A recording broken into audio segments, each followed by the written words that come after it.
Buonasera a tutti, questa sera parliamo del mio olio preferito in assoluto, l'olio essenziale di vaniglia. Finalmente dopo anni anche sul mercato europeo è arrivato l'olio essenziale di vaniglia. L'olio essenziale di vaniglia, purtroppo ahimè, è uno degli oli più costosi. Voglio fare una breve introduzione e dire perché questa cosa. L'olio essenziale di vaniglia è un olio che ha dei costi di produzione molto alti. Innanzitutto si produce in pochissime parti del mondo, dal Messico, ma soprattutto, come in questo caso, dal Madagascar.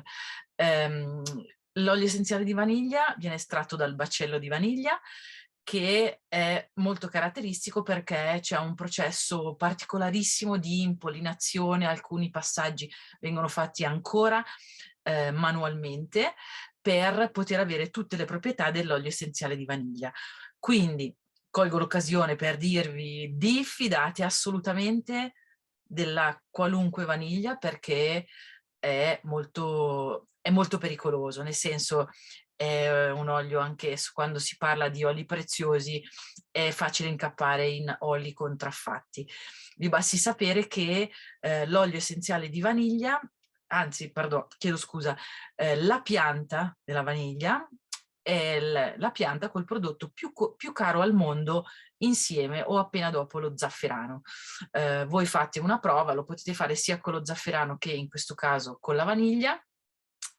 Prendete la classica stecca, baccello, ok? Il baccello è come quello dove stanno dentro i fagioli, ok?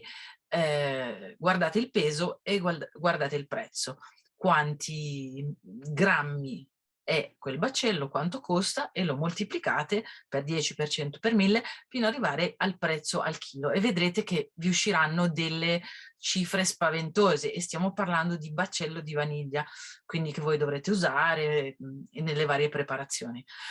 L'olio essenziale di vaniglia, quindi una singola goccia di olio essenziale di vaniglia, ha un super concentrato di quello che può essere la vaniglia che acquistiamo, del classico pezzettino o baccello di vaniglia. Quindi andiamo subito a parlare delle proprietà della vaniglia, in questo caso dell'olio essenziale. Sono proprietà strepitose, però vi chiedo, su via, non fate i pigri.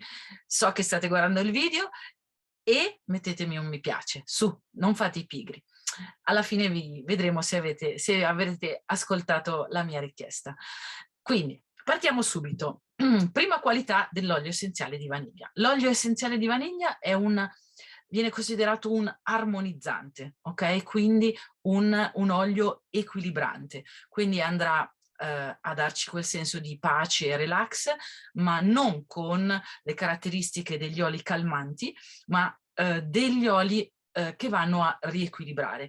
Quindi, per esempio, negli stati di ansia, stress e quant'altro andrà a darci molto sollievo, proprio perché non avremo bisogno di calmarci in quella circostanza, ma avremo proprio bisogno di trovare un equilibrio, ok? Quindi, per esempio, l'olio essenziale di vaniglia è un ottimo aiuto, per esempio nei casi di fame nervosa. Quindi se andrete a fare le vostre ricerche vedrete che in tanti casi l'olio essenziale di vaniglia viene consigliato per quella fame nervosa, proprio perché è una fame che non viene, come dire, dalla pancia, ma viene dalla nostra parte emozionale, quindi sarà una fame data da altri motivi. Poi è considerato un digestivo, è considerato appunto un calmante anche del sistema intestinale, ma la proprietà più bella dell'olio essenziale di vaniglia, che l'olio essenziale di vaniglia è un potente seduttore. Quindi andremo poi ad elencare come utilizzare l'olio essenziale di vaniglia, ma questa è una delle caratteristiche che ha dato la fama appunto alla vaniglia e ai suoi usi. L'olio essenziale di vaniglia viene usato tantissimo nella tradizione culinaria in tutti i paesi del mondo, soprattutto in quella dolciaria, in quella, diciamo, dei piatti salati, magari qui da noi in Italia non tanto, però all'estero viene addizionate in tantissimi piatti e preparazioni. Quindi, detto questo, andiamo a prendere qualche esempio di come usare l'olio essenziale di vaniglia. Io per esempio in questo momento ho il mio piccolo diffusore portatile, vedete? E ho dentro l'olio essenziale di vaniglia perché già che devo fare il video ho bisogno di essere abbastanza tranquilla e concentrata. Ok, quindi per esempio come si può usare l'olio di vaniglia in aromaterapia nel modo più semplice possibile, cioè aprire la vostra boccettina, flacone di olio essenziale e annusarlo.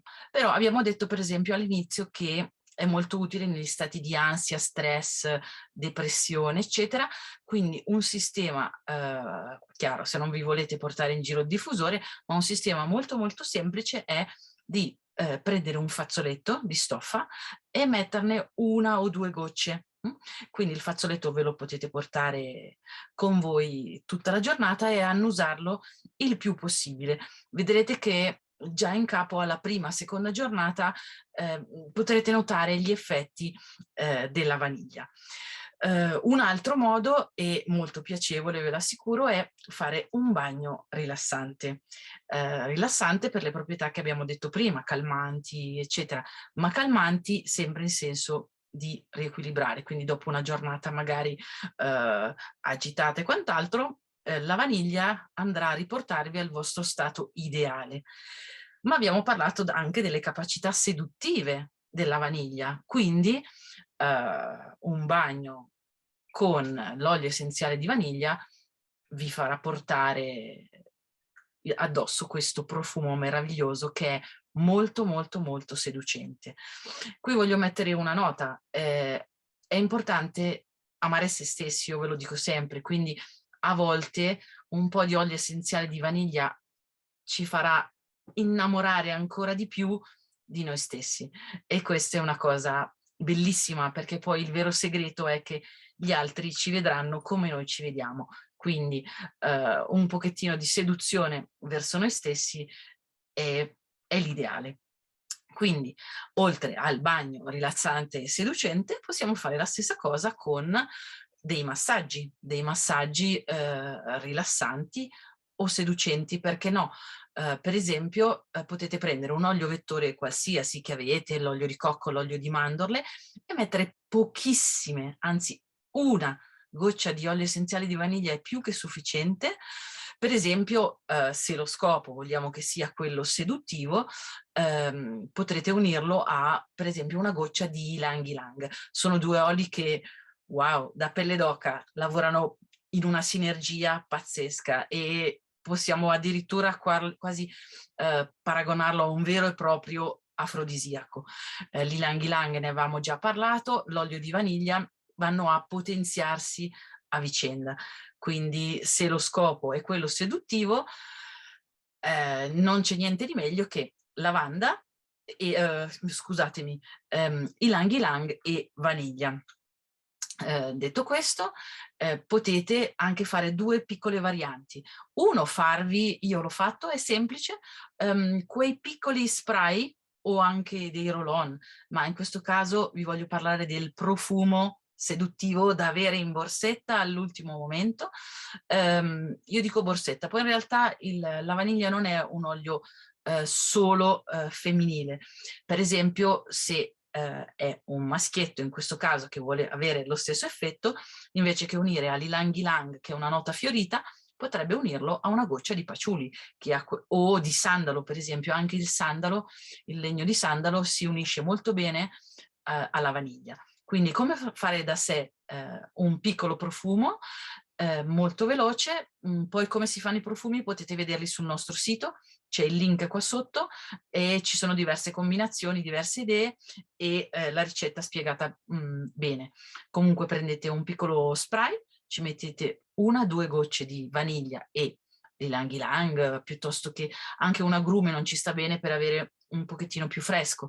A me piace così, la vaniglia a me piace pura, mettete quello, 1-2 gocce di olio essenziale di vaniglia, ci mettete qualche goccia di un alcolico, un olio puro, quelli per preparare i liquori, per intenderci, o anche se non avete un liquore neutro, tipo la vodka per esempio, che non ha un forte odore che può insomma dare fastidio, però l'ideale è l'alcol puro, quello 90 gradi, da cucina.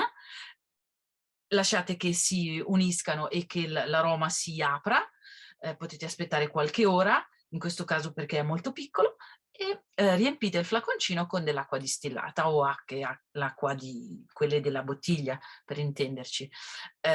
Chiudete il tutto, shakerate e l'aggiunta dell'alcol servirà per far sì che l'acqua e l'olio non si separino. Quindi avrete questo effetto qui, non vi preoccupate se l'acqua magari non è più trasparente, non importa, e ve lo tenete e ogni tanto ve lo spruzzate. La stessa variante può essere fatta con un touch. Prendete uno di quei flaconcini con la pallina sopra che gira, mettete un olio vettore, mettete qualche goccia di olio essenziale di vaniglia, li mettete e ve li spalmate. L'olio essenziale di vaniglia, allora, come tutti gli oli, vi dico sempre, potete metterlo sotto la pianta del piede. In questo caso è molto indicato, per esempio, i polsi. I polsi perché c'è la polsazione delle arterie, quindi l'effetto è proprio come un diffusore del nostro corpo stesso, nell'incavo dei gomiti, però mi raccomando soprattutto sui polsi. Questo, l'ultimo uso che vi consiglio e che è quello che ovviamente sapete già tutti, è l'uso dell'olio essenziale in cucina. In cucina a maggior ragione, quello che vi ho detto già e vi dico sempre, attenzione, proprio perché l'olio essenziale di vaniglia è un olio è uno della categoria degli oli più preziosi, è un olio che può essere ingerito, se volete usarlo nei dolci lo potete fare, però assolutamente dovete accertarvi del grado di purezza dell'olio, perché se volete aggiungere una goccia di olio di essenziale di vaniglia ma c'è dentro solventi o porcherie chimiche, capite che assolutamente è impossibile. Quindi io vi parlo dell'olio che uso io. Io uso doTERRA perché mi fido, perché sono andata a verificare, perché ogni flaconcino ha la sua tracciabilità, quindi io mi fido di questo olio. Però se voi volete usare altri oli assolutamente, però mi raccomando, fate come ho fatto io, andate assolutamente ad approfondire e a tracciare il vostro olio, da dove arriva, quali garanzie ha, quali schede ha e tutto quello che vi viene richiesto. Ok, per oggi è tutto, per l'olio essenziale di vaniglia credo di avervi detto tutto, se avete domande scriveteci, altrimenti vi siete ricordati di mettere mi piace sotto a questo video? Vi ringrazio e buona serata a tutti. Grazie, ciao!